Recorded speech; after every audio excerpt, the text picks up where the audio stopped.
Hello there everyone, my name is CM Farees, and this is going to be a quick video of what are my thoughts on the first round of the 2025 NFL Draft for the Atlanta Falcons. This is a draft that had mixed emotions for me. I'm just going to quickly break down my night for you, and then I'll go in depth on the players that the Atlanta Falcons selected. They originally only had pick 15, and at pick 15, what I was wanting for the Atlanta Falcons was to take an edge rusher. I wanted either Micah Williams, James Pierce Jr., or Mike Green. That was my thought process. I didn't even think Jalon Walker was going to fall to the Atlanta Falcons. And then Jalon Walker, who was a top 10 pick, falls to the Falcons at 15, and I was absolutely ecstatic for that pick. And I'll get to my reasoning in a second. I'm just going over my night.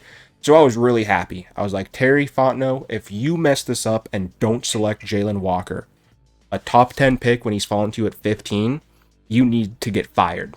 Thankfully, that's not what happened. They selected Jalon Walker.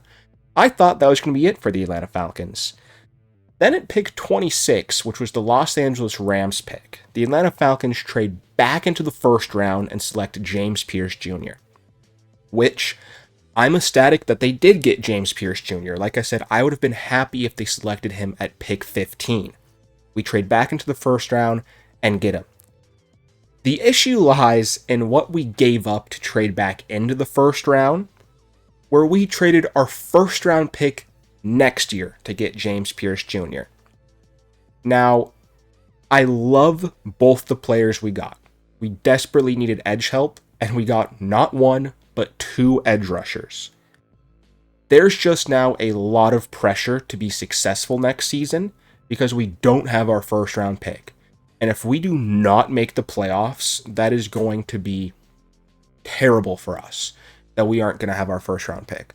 Because this year, we already don't have a lot of draft capital. We only had 5 picks going into this draft, and we still only have 5 picks. We now have a third, a fourth, and a seventh. I'll go over the trade details in a second here too.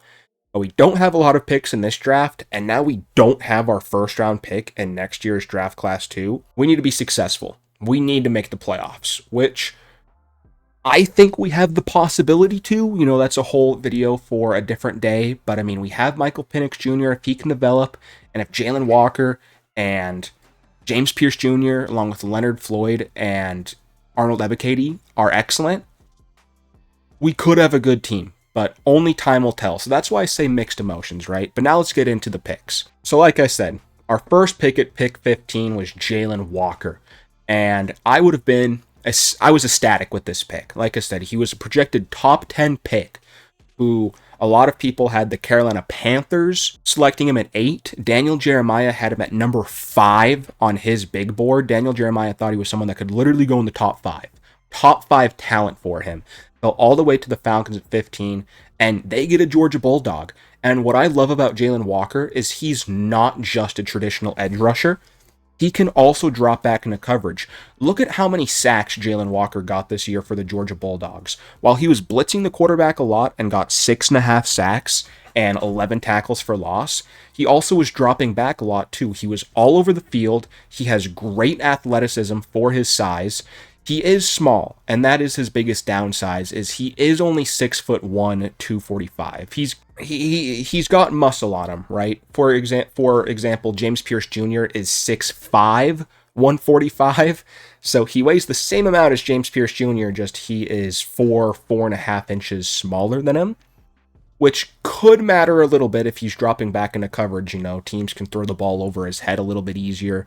You typically want a linebacker to be a little bit bigger. But if you're more so just using him to cover the running back out of the backfield if he blitzes that way, or, you know, covering the tight end or whoever's in the slot, you know, it's not terrible.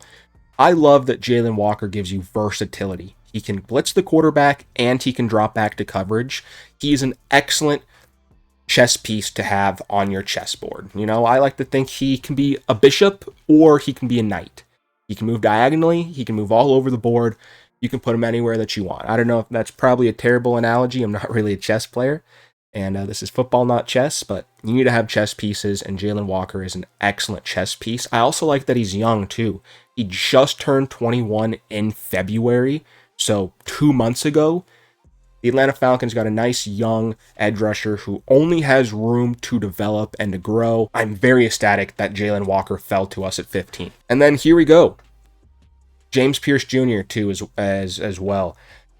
What I believe happened, what I truly believe happened, is that the Falcons at 15 were going to take James Pierce Jr., but Jalon Walker fell to them at 15, and they literally couldn't pass him up. I believe the Falcons did not think that Jalon Walker was going to be there, and he was, and they're like, we have to take him. But they fell in love with James Pierce Jr. He was going to be their pick at 15. He was still there at 26, and they said, hey, if you look at the trade here, we traded away pick 46 and a 7th round pick 242. Oh, and next year's first. This is what we traded up. We traded away our 2nd round pick, a 7th round pick, and our 1st round pick next year for pick 26 and a 3rd round pick. So essentially, we moved up 20 spots from 46 to 26. We then moved up 141 spots because we gave up a 7th rounder for a 3rd rounder. And in order to move up 20 spots in the 2nd to the 1st, and then 100 spots from the 7th to the 3rd, we gave up a 1st round pick next year. So like I said, that 1st round pick next year is a lot. But if James Pierce Jr. is as good as the Atlanta Falcons think he is, the Falcons, it also was reported that they met with James Pierce Jr. a day before the draft. They literally met with him yesterday, and they liked what they heard from him. Character concerns were the biggest issue with James Pierce Jr. We know the productivity is there. Look at his 2023 and 2024 season with Tennessee. He played in 16 games, and in 16 games, he had 17.5 sacks and 28 tackles for loss. That is absolutely insane. He's averaging almost 2 tackles a loss per game and over a sack per game. The productivity is there for James Pierce Jr. And pairing him with Jalon Walker is going to be excellent, especially when, like I said, we signed Leonard Floyd to a 1-year contract. So both these guys don't have to start right away. We still have Arnold Ebiketie, who is in his 4th and final season with the Falcons. He's on the last year of his rookie contract. So we'll see if Arnold Ebiketie is coming back. I think it really depends on how good of a year Arnold Ebiketie has, because now we have James Pierce Jr. and Jalon Walker. But I could see us keeping Ebiketie too, right? Because Leonard Floyd's only on a 1-year contract. So we could rotate between Jalon Walker, Arnold Ebiketie, and James Pierce Jr. You know, we'll always have someone fresh that can come in. Or maybe we even have Arnold Ebiketie and James Pierce Jr. blitzing the quarterback, and Jalon Walker's dropping back into coverage. That's why I feel like this works so well, because it's not just 2 traditional edge rushers. You draft James Pierce Jr., who is your productivity guy, who, like I said, 17.5 sacks in 26 games in his last 26 games in 2023 and 2024. And Jalon Walker, who can be moved anywhere. He can also blitz, but he can also drop back, so you don't need him to blitz. You know, Jalon Walker can also be someone that is excellent in helping you in the running game. We got 2 guys on the defensive line who both play very different roles on the defensive line, so it works. We didn't draft the same player twice. We drafted 2 very different players. And like I said, James Pierce Jr. and Jalon Walker, both the same weight, but James Pierce Jr. is 4.5 inches taller than him. Also, James Pierce Jr. is also 21, except he will turn 22 this year. So he is a year older than Jalon Walker, or like 8 months older than Jalon Walker. But both of them are young guys. You know, they're both 21 right now. They'll start the season at 21. So we got 2 edge rushers that we can develop for a very long time. They'll be 26 when their rookie deal's done. The edge rusher position, if both these guys worked out, is filled. And even if just one of these guys work out, if one of these guys become a 10-sack player, I would see this as a success for the Atlanta Falcons. So I'm very happy with it. We got both these pieces. I'm very, very happy. It's just we had to give up a 1st-round pick to do it. That's kind of the issue. And obviously in the league, you have to give up a lot to get a lot in return. So essentially what the Atlanta Falcons did is we took a home run swing, right? If we don't make the playoffs, Terry Fontenot's getting fired and Raheem Morris is getting fired. That's basically what this came down to. If we do not make the playoffs, I guarantee our GM and our head coach are out the door, because they've gone all in. They went all in on Michael Penix Jr. last year, and now they're going all in on edge this year. If we do not produce results, guys are getting fired, because we are taking a home run swing right now, and I love the guys that we got, but obviously nothing's guaranteed. Maybe James Pierce Jr.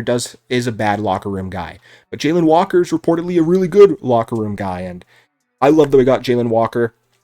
I don't really see how he can fail, but the Atlanta Falcons just have been terrible with edge rushers over the year. Obviously, both Takk McKinley and Vic Beasley, colossal fails for the Atlanta Falcons. So we'll see. But I'm really happy with the two players we got.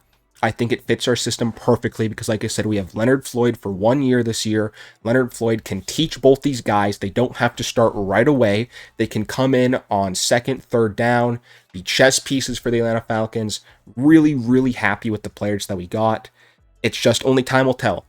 It really depends on where that first round pick is, because say we do make it to the divisional round of the playoffs, right? We're not winning the Super Bowl. I'm not delusional. But say, we win our division and we win the wild card game, right? And lose in the divisional round. That means that our pick will be pick 24 and upward. If we have pick 24, pick 25, and that's what we gave up for James Pierce Jr., well, we drafted him at 26. So it's essentially chalk, right? We gave up pick 26 in 2026 to get pick 26 in 2025, if that makes sense. But if the pick is anything below pick 20, then it's going to be questionable. If it's anything below pick 20, it's going to be a questionable trade. It's just how bad are we next year? And I really hope we are good. I really hope James Pierce Jr. works out. But like I said, this is an only time will tell pick. Love the productivity he brings. I love both the picks the Falcons did. Just let's hope that we're good next year, right? But I'm coming out of the first round happy. I'm happy with the guys we got. I think we had a really good draft night. Right now, if I had to say how I would rank this draft for the Falcons, I would say it's a B+ draft. Maybe an A-, maybe a 9 out of 10 draft. But I think an 8 out of 10, 8.5 out of 10 sounds better. Or B+, We did have to give up that first round pick. But like I said, if we make it to the playoffs next year and the pick's in the late 20s, then it doesn't matter. Or if it's 22, 23, 24, I'm happy with it. If James Pierce Jr. is a good edge rusher for us and can become a double-digit sack guy, I'll be ecstatic with the pick.